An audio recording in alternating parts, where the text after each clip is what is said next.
नाकामी ही कामयाबी की पहली सीढ़ी है।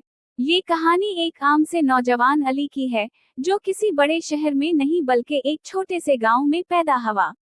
इसके ख्वाब बहुत बड़े थे, लेकिन इसके पास ना वसाइल थे और ना ही कोई ऐसा सहारा जो उसे आगे बढ़ने में मदद देता। वो एक ऐसे घराने में पैदा हुआ जहां तालीम को ज्यादा अहमियत नहीं दी जाती थी।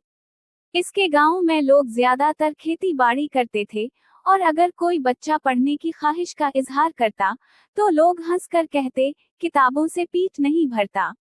मगर अली का ख्वाब कुछ और था। वो कुछ बड़ा करना चाहता था। वो चाहता था कि वो अपनी किस्मत खुद बनाए, अपने खानदान का फख्र बने, और साबित करे कि अगर कोई वाकई कुछ हासिल करना चाहे, तो दुनिया की कोई ताकत उसे रोक नहीं सकती। पहला सबक, मेहनत कभी रायगा नहीं जाती।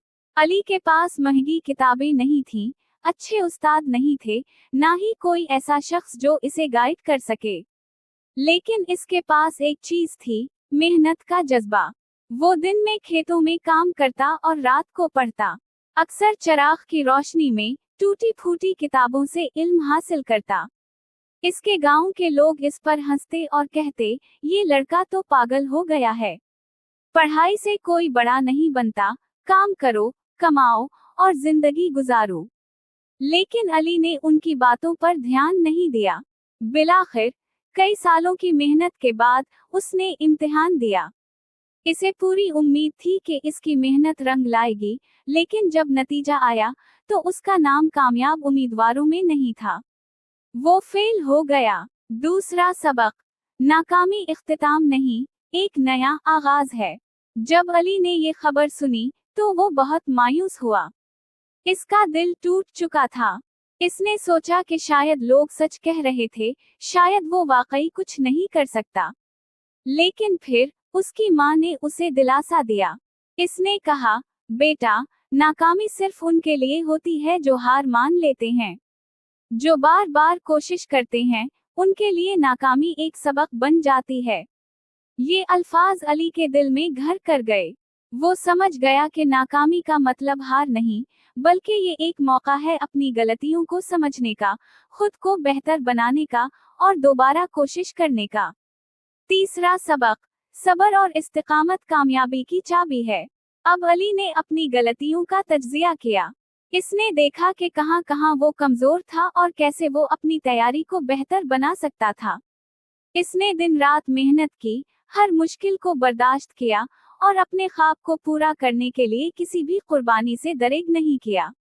कई महीनों की अनथक मेहनत के बाद अली ने दोबारा इम्तिहान दिया।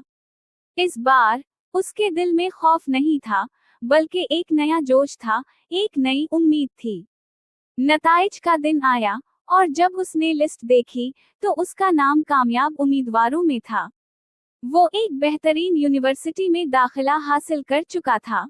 इसकी खुशी का कोई ठिकाना न था। चौथा सबक, वही लोग जो तुम पर हंसते हैं, एक दिन तुम्हारी मिसाल देंगे। जब अली की कामयाबी की खबर गांव में फैली, तो वही लोग जो कभी इस पर हंसते थे, अब फख्र से इसकी बातें करने लगे। वो कहते, हमें मालूम था कि ये लड़का कुछ कर दिखाएगा। लेकिन अली जानता था कि यही लोग एक वक्त में इस पर हंसा करते थे। इसने मुस्कुराकर उन सब को मुआफ कर दिया, क्योंकि वो जानता था कि हकीकी कामयाबी सिर्फ अपना मकाम बनाने में नहीं, बल्कि दूसरों को हिम्मत देने में भी है। इख्तितामिया, हार मानना मत। ये कहानी हर उस शख्स के लिए है जो जिंदगी में मुश्किलात से गुजर रहा है। अगर तुम्हें नाकामी का सामना है, तो याद रखो, ये वही रास्ता है जो तुम्हें कामयाबी की तरफ ले जाएगा। अगर तुम अपनी पूरी ताकत लगा दो, अपनी पूरी मेहनत झोंक दो, तो दुनिया की कोई ताकत तुम्हें रोक नहीं सकती। हारने वाला वो नहीं जो फेल होता है, हारने वाला वो होता है जो कोशिश करना छोड़ देता है। याद रखो, नाकामी सिर्फ कामयाबी का एक छोटा सा इम्तिहान है।